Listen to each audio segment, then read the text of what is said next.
The world we envision is one where we can show up in the midst of suffering and choose to be courageous in the face of fear, regardless of circumstances.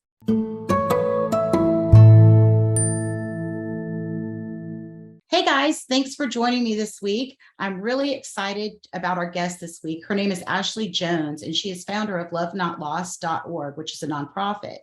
Love Not Lost is on a mission to revolutionize how we grieve in America. And so you guys join me in welcoming Ashley. Thank you for joining us. Thank you so much for having me. I'm thrilled to be here. That's awesome, Ashley. So I always do on my guest or people that I find, and I'm interested in other entrepreneurs and nonprofit owners. Tell us, you have an amazing story, first of all, I've read. So, tell us a little bit about yourself and how you started your nonprofit and how this came to be. Sure. So I've always been an overachiever in my life,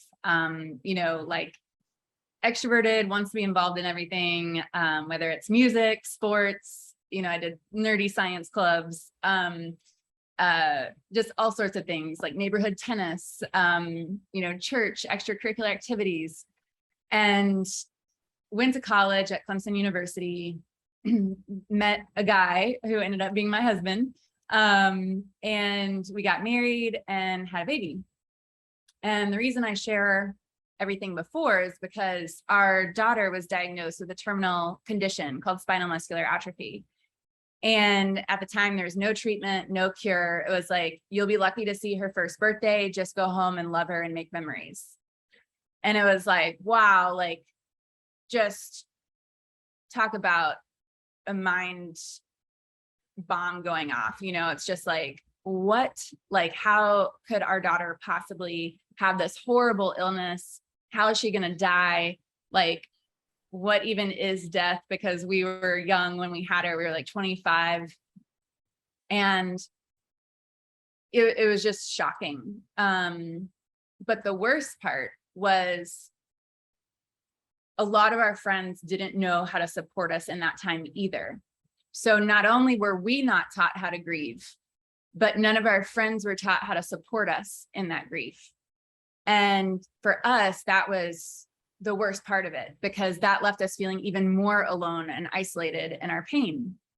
And the reason why I brought up all the stuff before is we came from very privileged backgrounds where we had access to anything that we wanted, and we were involved in a lot of things. My husband too, he did a lot of sports, he did music, he also did clubs and cross country and, all of these things. And so we were if we're not being taught how to grieve, and if none of our friends were taught how to grieve, what is happening in the world, right? Death and taxes are the guarantee, right? So it's we're taught how to do our taxes. Why are we not taught how to die and grieve and heal? And so the more I realized, so we did have one friend who, we had a couple friends who really did show up and support us throughout the whole journey, and they really made the difference. And our church supported us. We had a couple other people, family members who came up and really showed up and loved us well. And so that really was kind of this awakening of wow, community support really matters. It can be critical in the healing journey.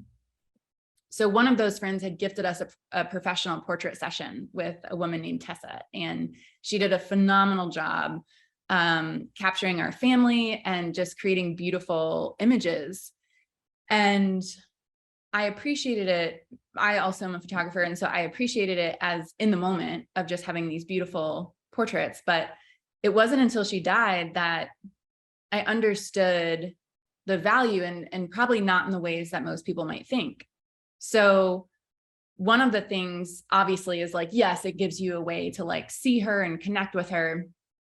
But when people come to support people in grief, they often bring their own level of fear, their own level of expectation of what this person should be or might be, an expectation of how they should be, and then, sometimes judgment, even in the best circumstances, of oh, wow, she was a mess today, or, oh man, she wasn't crying. Is she okay? And so what I recognized was that the photos were actually freedom, and they were freedom to grieve. they were freedom to feel, and they were freedom to just be however I needed to be in that moment. And that was the most healing, life-giving thing. And so I was like, wow, if these photos can truly support people in healing, at least support me, maybe they can support other people. And so that's actually what led me to start Love Not Lost, because I just started volunteering portrait sessions to anyone I knew facing a terminal diagnosis. And I was like, hey, let me capture these moments with your family.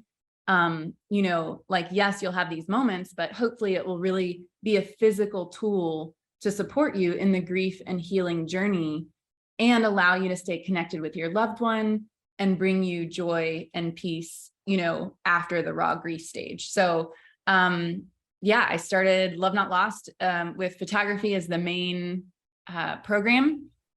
And we've since expanded and are working to help everyone heal in grief, because we recognize that so many people don't, and they get stuck in these pain cycles where they're just hurting. And when you're hurting, oftentimes you're holding that hurt and unintentionally having that hurt come out on other people. And so we believe that if we can meet pain with love, we can stop those cycles of hurt and transform them into cycles of healing. That's amazing. So you gave me chills, first of all, like in the beginning, I'm like, oh, and, you know, I'm so happy to have found you and to learn about your community personally, because, you know, it's something that you're right, we're not taught. And I'm 51 years old, and you know, I haven't had a lot of death in my family to date, that of people that were really, really close to me. I mean, my stepmom passed last October, and I've known her for 45 years of my life. And so that was really hard. But not as hard as I can see it for her daughter, you know, with my dad, my half sister, and my brothers, and even my dad. And, you know, in my life, I remember being younger and, you know, being afraid of death. And in turn, I raised my daughters to be afraid. What one of them is, you know, my oldest is, she don't talk about it, you know? Yeah. And I think a lot of us just don't talk about it. And you're so right. Like, when someone's hurting and grieving and you don't know what to do, often people just do nothing because that's the safe thing to do. And that's not what the people need. They need your love and your affection, and to wrap your arms around them. And, you know, I've been close and have some people close in my life that have lost loved ones and that are really close. And it's hard because I've always been a comforter and, you know, I want to fix it and hug you and hold you and be there for you person. But when someone's facing something that's so tragic, you're almost afraid to do or not do, because you don't know if it's a good thing or a bad thing, you know, how it's going to be received. And you bring up a really good point, because I also am a helper and a fixer, and I want to make everything right in the world. But this is probably the hardest lesson that I had to learn, was you can't fix death, right? And so nothing you can say or do can make it better. And that's where a lot of people get into trouble, because they try and fix it. And it's like, it is literally impossible to fix this. Like, you cannot bring this person back from the dead and erase away their pain. And so what we need to do, instead of fixing it, is just being present with them, to hold space for them and say, hey, I'm sorry, this sucks. You know, like, acknowledge the reality.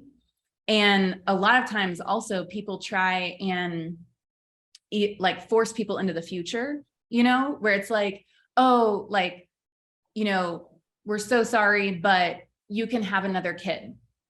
Or, oh man, we're so sorry, but like, it'll get better. And I'm like, yeah, but it effing sucks right now. So like, I'm sure in 5 years, I'll be able to function fine, but right now I can't. Yeah. And by forcing me into the future, you're almost dismissing my pain in the present. And so that's so not a loving thing to do. And it can actually cause a lot more pain, because not only did you dismiss my pain and not make me feel seen or heard or understood, but now I don't trust you. And so now you are not a person on my safe list that I can talk to about my emotions.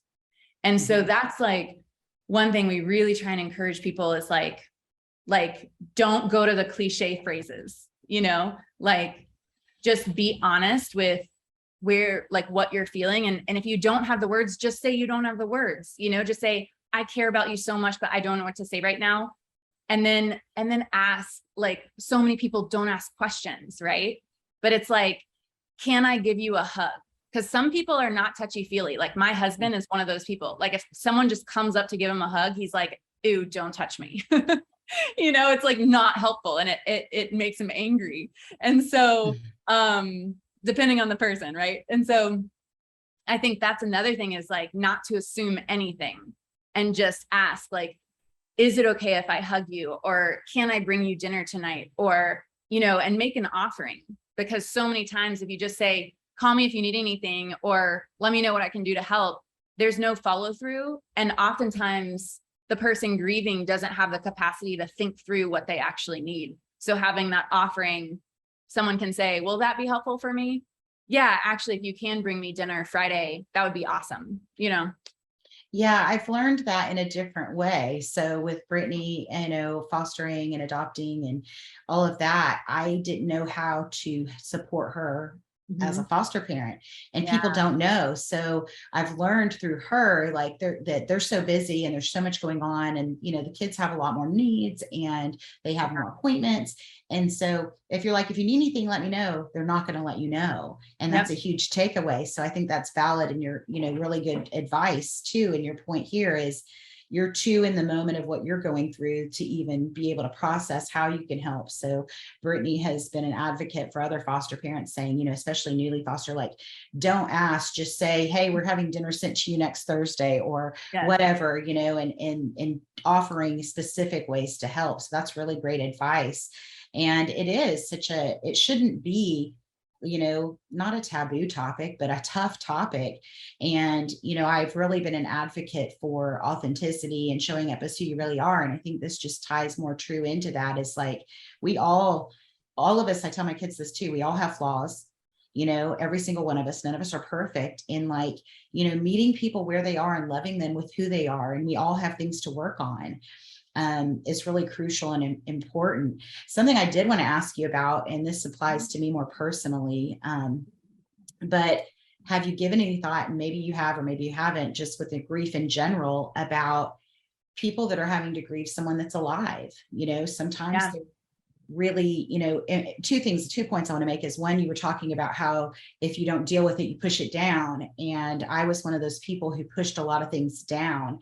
And during the pandemic, I had a lot of stress, and it brought those old packed away boxes of memories that weren't pleasant back. And it's caused me to have some relationship changes in my life as an older woman that are really hard. And so it's hard to grieve the loss of a relationship with someone you love that's alive too. That's, you can mourn. Some people are, disengaged from their parents, or, estranged, I guess is the better word.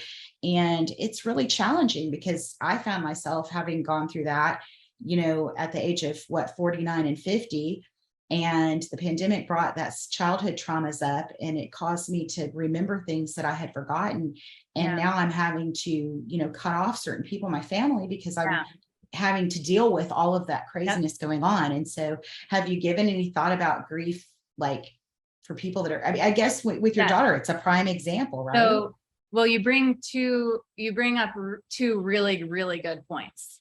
So the first off is, yes, you can absolutely grieve the loss of someone who's still living. And with a terminal illness, like, you're grieving the loss that's coming.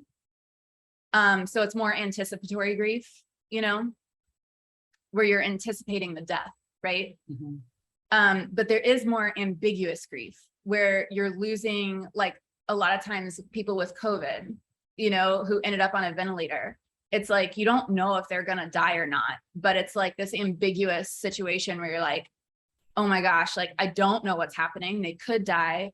Or even like, like a loss to addiction, like, so I've talked to so many parents that have kids who are addicted to drugs or alcohol, and it's like they've lost their kid, and so yes, that is absolutely real. It's valid.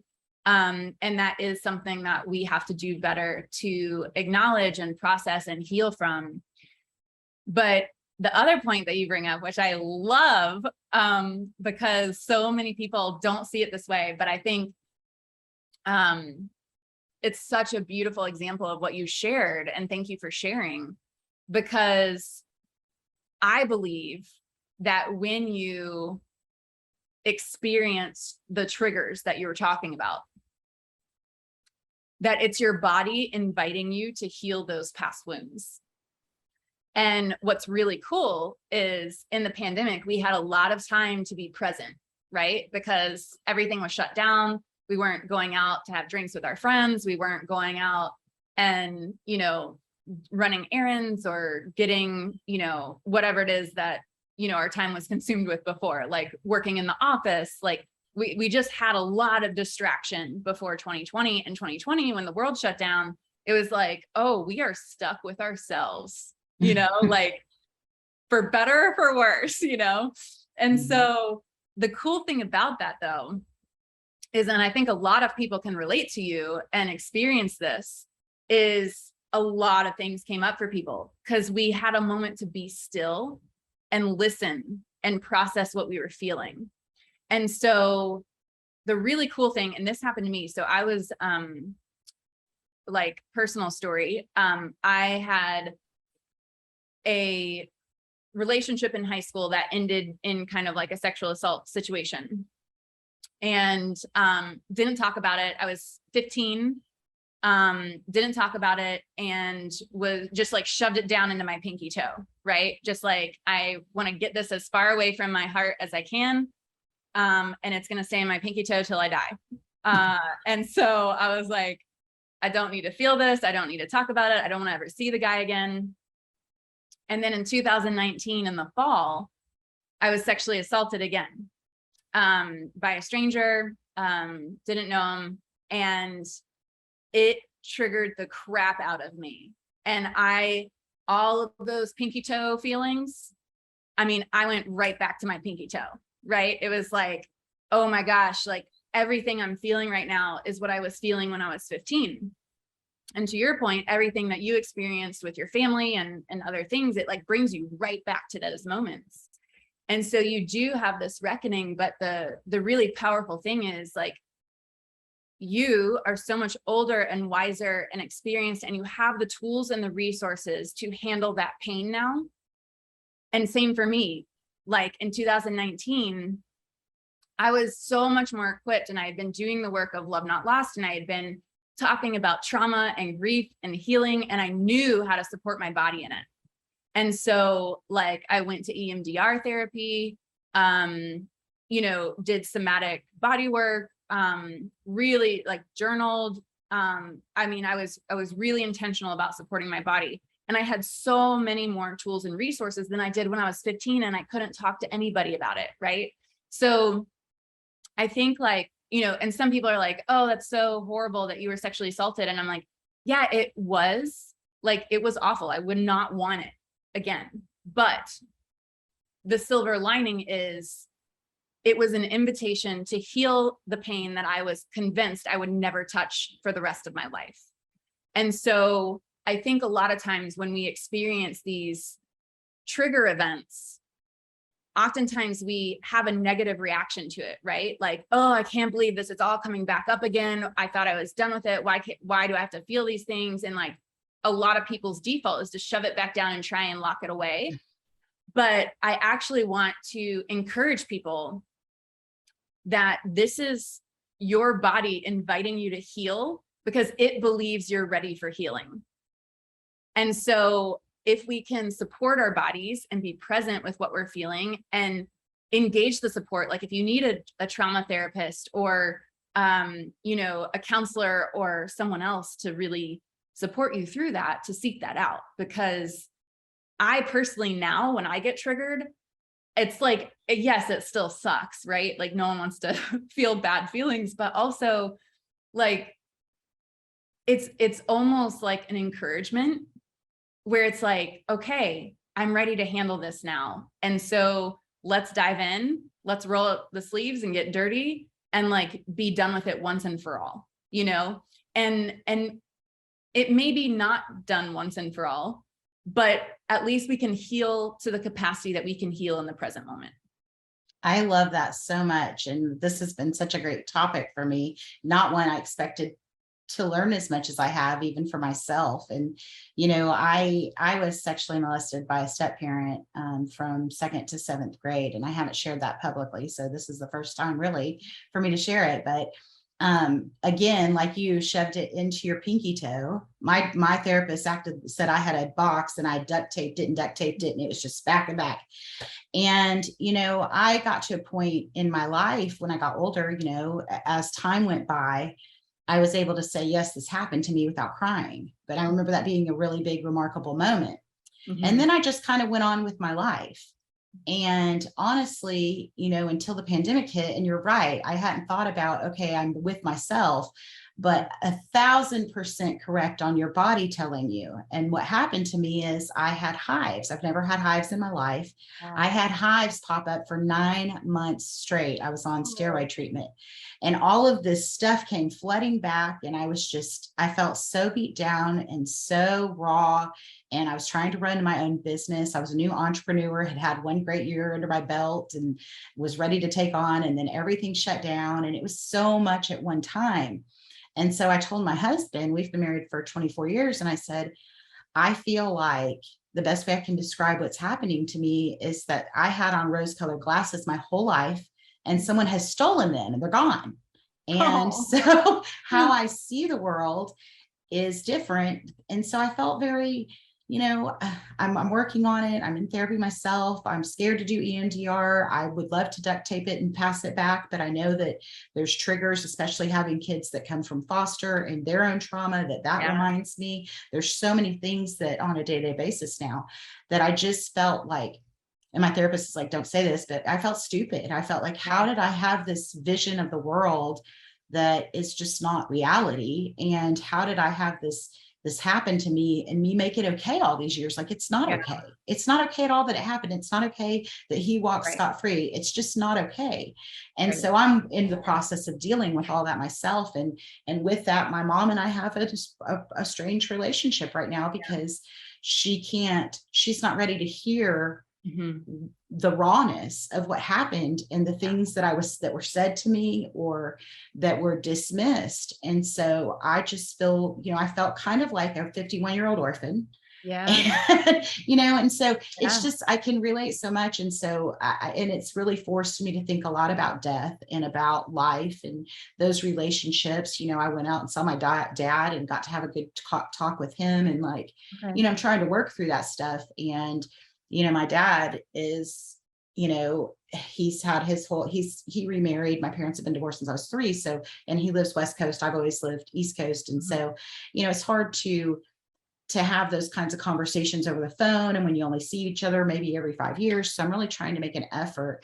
And I don't know that, my mom and I, unfortunately, this time aren't able to communicate. I think she'll watch this, and I hope she understands that I'm just going through some stuff, and it is raw and it's hard. And it's not something that even my husband, who's with me all the time, we've been traveling, and he's such a good ear and such good perspective and just lends that support and hugs me when I need the hug, or just lets me feel whatever in the moment. And so, but it's hard. People have to grieve people that are alive. People have to grieve people that are terminally ill. And, getting back to your story and you I love what you're doing. And I love the attention to grief and how to deal with it, because there's been so many people that don't. And so you started a new community. I want to talk about that. The Love Well community. And I went online and saw, and I'm going to sign up for it for sure. And donate to it. But you don't even have to, you can just sign up and be part of the community. So tell us a little bit about the community and what you're doing. Yeah. So real quick, I want to touch on another point that you brought up that I thought was really great, is you can grieve the hope of what was, like that's another real, like very real, valid grief, is the hope of what was in a relationship. So I had this hope that my daughter was going to grow up, and I was going to watch her, grow up, and I was going to have this relationship with her and watch her get married. And it was I was grieving the hope of all of those things when we got the diagnosis, so it's you can also grieve the loss of the future that you had envisioned. And that's a very real grief. So thank you for touching on that, because I think people need to hear that. Agreed. And yeah, so part of what came out of the last 2 years, so obviously in 2020, that was a rough year for most everybody. And you know, our whole team was grieving. I lost a grandpa to COVID. We had, you know, personal losses as well as just business losses. We had to cancel our gala event, which raised, you know, a third of our revenue. So it was definitely like a rough year all around. And we realized too, that in the midst of everyone's grief and suffering, that there were very few safe places to express your emotions and your experiences in a way that was really supportive and loving. Yes, there's Facebook and Twitter and Instagram, but all of those are very focused on profits and not people, right? Like the algorithms are like intentionally designed to like make us addicted and make us angry, because they get more engagement when we're angry. But that's not the best life, right? And when we're angry, like things chemically happen in our body that don't support healing. And so our platform, because we're a nonprofit, it's like, we're not out there to like make the most money and sell our data and, you know, whatever. It's like, we own the data. We're here to help people heal. And so the Love Well community is designed to be a loving community where we can grieve and heal together. And so we just launched it. It's really exciting because this has been a dream of mine for a really long time. And it's taken different shapes and forms, but this is what it is now. And it's called the Love Well, because one, our driving question of Love Not Lost is, how can we love people better? Because we believe that love brings healing. And also, like I said before, when we meet pain with love, it really transforms the hurt into healing. So the Love Well is loving well, but also like a well of love, where at any given moment in life, you can be on the giving side of the well or the receiving side of the well. And we fully expect people to be on both sides at different points, depending on how long you're with us, because life happens, right? And we lose, and we have abundance, and then we lose, and then we have abundance. And whether it's like losing life, losing a job, losing, you know, there's so many losses in life that we all experience, and it's over and over again, right? Like, it's not just a one-off loss. You don't just lose like one person and then you're done. Right. And so that's what our community is really designed for, is like, if you're in a good place and you're in a place of abundance, to like be the giver, you know, like be the giver and give the love. And then if you're not, the Love Well is a place where you can come receive, you know? And so it's like, in the future, we're building out a library that will be free content for grief support and education. Right now, my TEDx talk, How We Heal in Grief, is kind of like the main video in that right now, until we really have the time and space to record more education and get the videos published in there. But that will hopefully be next year. And then we have a book club. So for anyone who wants to have conversations about grief and death and healing, we had back in April had looked at Brene Brown's book, The Atlas of the Heart, and everybody loved it so much. We were like, can we please continue? And it was like, yes, let's do it. And so we have a book club. And then, you know, just stories of inspiration and healing and grief, and just the acknowledgement that like we're all going through this, right? And at different times. But also for people who want to actively give, we have volunteer positions, we have photographers. So anywhere in the US, if you're a photographer and you have a good understanding of off-camera lighting and posing, we would love to have you apply to volunteer with us. It's really more of a membership, because we do offer training. and ongoing support. So if you want to become a photographer member, that is awesome. You can apply through our community. And then if you're a family and you're facing a terminal diagnosis, you can apply for a portrait session as well. So all of that happens in our community now. It's really awesome. And then the last thing I want to touch on is really helping people understand themselves better, because loving others really starts with loving ourselves. And in the profile, when you join, you get 3 free self-assessments. So you get the Enneagram, the DISC assessment, and the Myers-Briggs. And essentially with those results, they live in your profile. So you get to see them and explore them. But also if you make your profile public, excuse me, if you make your profile public, other people get to see them as well. And so in our learning library, when we have the video education, we are going to have videos sharing with how you can use your results to love yourself better. And then also how you can use the results of others to love them better. So for example, like I'm an extrovert and I'm a helper. And so I struggle asking for help. And I love people. And so if you wanted to show up for me, you could totally come to my doorstep with a cup of coffee or just a hug, like whatever it is, and just show up and help me because I'm not going to ask for it. And because I'm an extrovert, I won't mind if you just show up, because I'll be like, oh, people, like, let's come hang out, you know? My husband is more of an introvert, and he is more on the like peacemaker reformer side of the spectrum on the Enneagram. And he would be the opposite. Like he would be upset if someone just showed up and wanted to hug him. He'd be like, oh my God, that was the worst. And so that's like, again, we can have tools that really help us understand ourselves and one another, so we really truly can learn how to love one another better. I love that. Yeah, I love that. And I started filling out my profile. And one of the things that I loved about about the profile that I want to share real quick is you can choose to have it private. You can choose to have it public. They encourage you to have it public because, like, with now I get the well and about pouring into and receiving. And the more we are raw and open and honest and share with one another, the easier it is to show up as who you are instead of this facade that society may make us want to be or show up as. And so I loved that because, I was like, okay, I'm learning to share my story differently. And, I'm a high I on the disc and I'm an 8 Enneagram.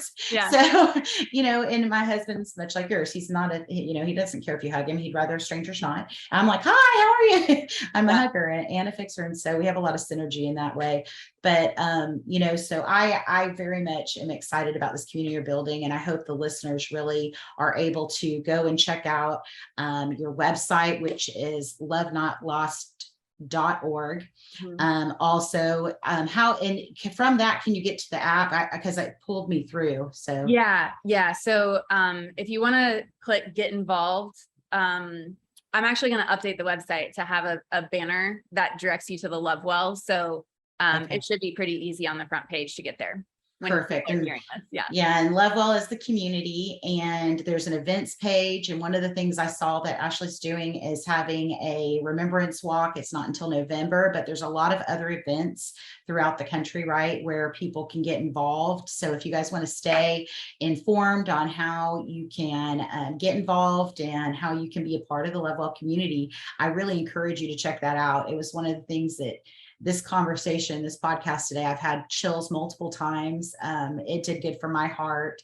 I hope it helps others out there that are facing grief and maybe need somewhere. And sometimes it's in the abyss, I guess, or the unknown, where you can find that healing and hope and help that you need. And so, I really, really admire you, what you've gone through. Your strength is tremendous, and you turning it into something so amazing that, what a great, thing that your daughter brought and you were able to give to others because of that. What a horrible experience, but what a beautiful thing that transpired from it all. So, thank you, Ashley, for sharing with us. I am so happy that I got to meet you, and I look forward to following your journey and watching.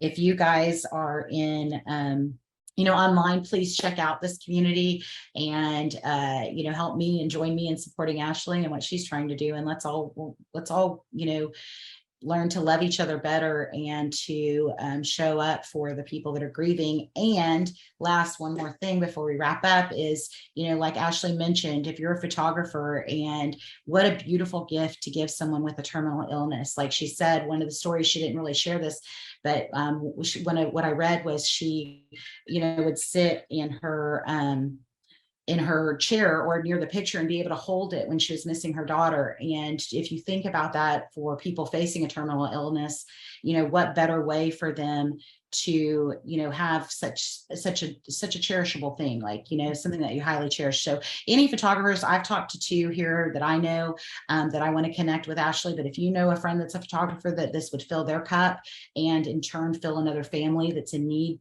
please reach out and look at them. And if you guys have any questions for Ashley and I, or either one of us, please drop it in the comments below. And, thanks so much for listening this week. And this has been an amazing episode, and I'm better for it. So thanks for coming on, Ashley. I really appreciate you.